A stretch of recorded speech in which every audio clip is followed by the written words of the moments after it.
Gregory Keene continues the story from the house of Eugene Collins at Bellevue Hill.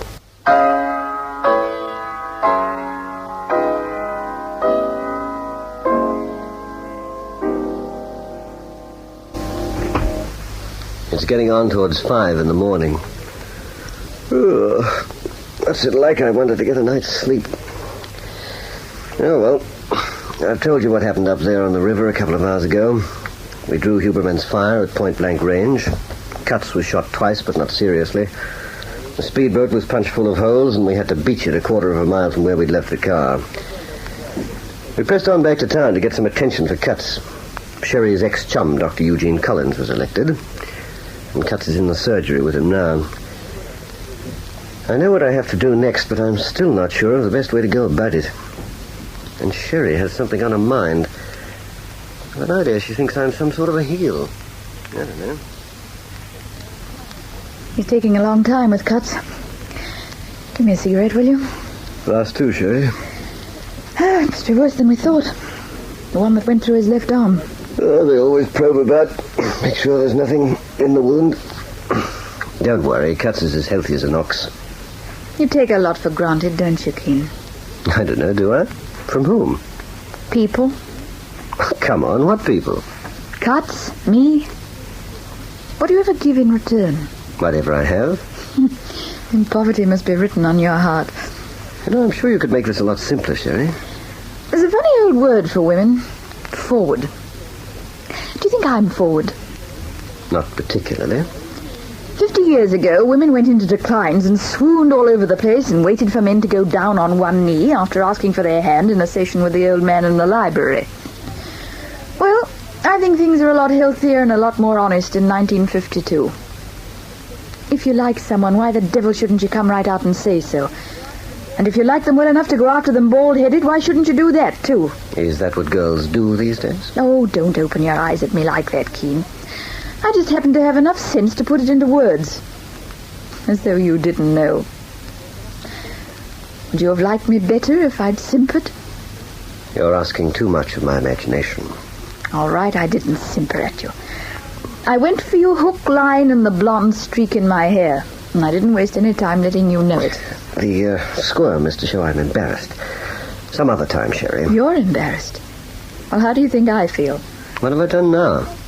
There's nothing that makes you cringe, like heaving yourself at someone who couldn't care less. Oh, what the deuce makes you think I don't care about you? Tonight. 2.5 hours ago. Look, I didn't organize that show on the river for the fun of it. No, but it didn't matter tuppence to you if I got killed, or if Cutts got killed, and all you can say now is, don't worry, Cutts is as healthy as an ox. Cutts doesn't come from your background, he just happens to think that Don't talk to me about Cutts. You don't know what you're saying, you're a female. What do you expect me to do because Cutts got bold tonight? Cover myself with ashes and have a wake? But you don't care, Keene. Cutts would have got between you and that machine gun tonight. I'm fool enough to adore you. But as far as you were concerned, we could both be cut to ribbons or drowned or eaten by sharks. Just so as you could have the honor and glory of breaking the NightShade ring. Look, Keene, I know all about you. You don't know a thing. Cutts has told me. Your girl was shot dead in front of you and Cutts got a knife in his back and you thought it was all your fault. And so it was. Well, I don't care a tinker's benediction whose fault it was. It shouldn't have turned you into some sort of a robot. Your life's your own to throw away if you want to. I've seen the maniacal risks you take with it, but you've got no right to throw other people's away, too, just because you're incapable of feeling any sort of human emotion but your own kind of acid humor. Is that how I look to people? That's exactly how you look to people. Confound it, I didn't ask you to get mixed up in this rat race. Up in your flat that night, I damn near crawled round the floor to keep you out of it. But I did stick. I know that. And without you, I'd have been sunk without trace. And I still didn't think I was going on like some sort of intellectual grapefruit, without heart or blood or warmth or anything else. Well, it was time somebody told you. There won't be any more stunts like tonight, I can promise you that. And if there are, you won't be in them. In fact, after today, you're staying completely clear. Am I? Oh, here comes Cutts and the doctor. Thanks, Doctor. No sling on his arm, but that's always a good sign. You can use your phone for the police any time you like now, Collins. We'll be seeing them before you will. Come on, Cutts.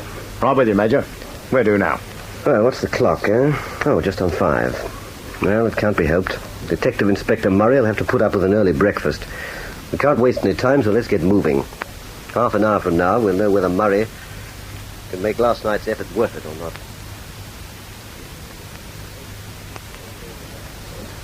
So there you have it, Murray. That's how we spent the time between 1 o'clock and when I left you last night and now. Miss Reed, is this true? Every syllable of it. So that's where you've been hiding out. And you mean to tell me that you deliberately sat there in the speedboat till the chaps on the other boat opened up on you? We didn't expect a machine gun. What the dickens did you expect? Pea shooters? But look at the moves we've set up. There was no other way out. It simply had to be done. I've had the idea for days how it would simplify things if the NightShade gang thought I was done for. It could have been arranged better than that. No, it could not. If we'd staged a car accident or a drowning or any one of a dozen ways for Huberman to hear that Sammy Rice had been found dead, do you think he'd have been taken in? Why not, if it was done right? Huberman's not such a fool, that's why not. He's one of the toughest propositions I've ever come up against. And don't forget there's another brain behind him, and that's Carlotta Magnani. And here's something else that no one's taken into account, not even you, Sherry. Just getting me out of the way isn't enough anymore. Sherry and Tom Cutts had to be killed too. They know too much. Would you expect Huberman and Carlotta to believe the three of us were knocked off all neatly together in a staged accident? No, we had to be done in under their eyes as it took place a few hours ago, risk or no risk. And the job's not finished yet. That's why we simply have to get your help or the effort will be wasted. You've definitely got something. How long were those bursts from the submarine machine gun? Oh, the best part of a whole magazine? What sort of a gun? Oh, well, from the rate of fire, a German Schmeisser, sir. But you can never tell for sure. It could have been a Sten gun, Owen Thompson, well, any of them. Well, if it's any satisfaction to you, you have the distinction of being the second lot of people to be shot at with a machine gun in this country. Put out more flags. A year or so back, some fellas cut loose with a Tommy gun outside the Melbourne cricket ground. 3 minutes from the heart of the city. That's beside the point. The thing I'd like to know is, will they assume you were all killed, as matters stand at the moment? No, they couldn't possibly take it for granted. So, you want me to feed a story to the afternoon papers? You have to. You want the NightShade gang to read about 3 bodies being found in a waterlogged speedboat on the river. One a girl, one identified as Sammy Rice, and one unknown. You see, it'll give Cutts and me some room to move about in, and it'll get Sherry out of danger. 3 birds, 1 stone, and all depending on you. You overestimate me. I'm only an inspector. This would have to go right to the top. Oh, then take it to the top, man. Take it to the commissioner if you have to. Why don't you just give us every detail of the thing as you know it and bow out? Leave the whole affair to us. Because I was sent out here to find what became of Bruno Kesselring. Because I can't see you getting far with the NightShade ring. You'll never get anyone to talk. And because you still haven't got a shred of real evidence against Felix Huberman, and much less Carlotta Magnani. You make a strong case. Yes. So what about it, Murray? What are you going to do? I'm going to brew some coffee. Where's your kitchen? I'll get it. Through to your left, Miss Reed. Look, Keen, I can't promise you anything. 6 hours ago, as far as I was concerned, you were Samuel James Rice, and we were after you. Now I'm sold. And I think you've uncovered a criminal conspiracy it's going to be hard to smash. But I haven't even talked to my superintendent about you yet. You have to give me time. But there isn't any time. The story has to be in this afternoon's late editions or tomorrow morning's. I can't see the chief till 9. That gives us about 5 hours to make the afternoon papers. Well, it could be done. Knowing I can promise you nothing, would you take the chance of walking into Phillip Street headquarters at 10 o'clock this morning? Yes. Knowing I might be shoved back on a beat and you arrested as Sammy Rice? Yes. That'll do me. Right. Now then. Have you 3 had a look at yourselves lately? Why? One of you is shot. You all look like dawn on New Year's Day. Where are you going to feed and clean yourselves up? Yes, it's rather a problem. Well, if you can stick your neck out, so can I. You gang back to Miss Reed's apartment. I'll phone and make all the necessary arrangements.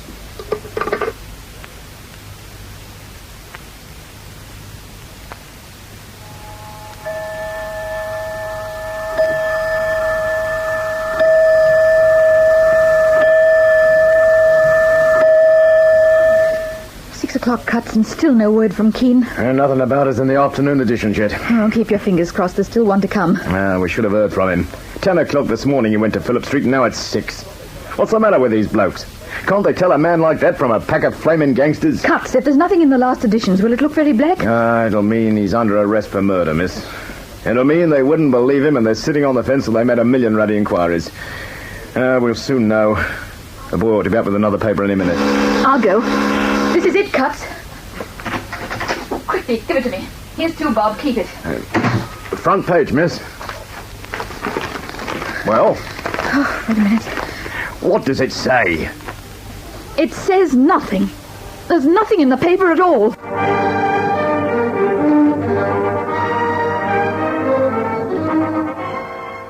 But we're not done for yet.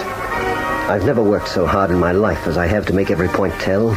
Hour after hour here at police headquarters, back and forth, over it and over it again, from the moment of stepping off the Singapore plane to leaving Murray's house this morning.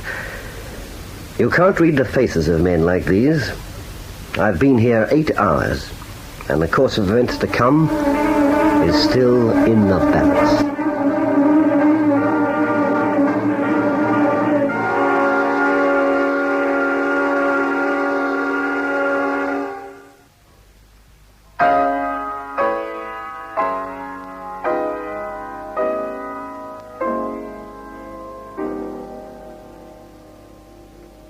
Is Keene reported dead or alive? Listen for the next chapter in this story of intrigue, Deadly Nightshade.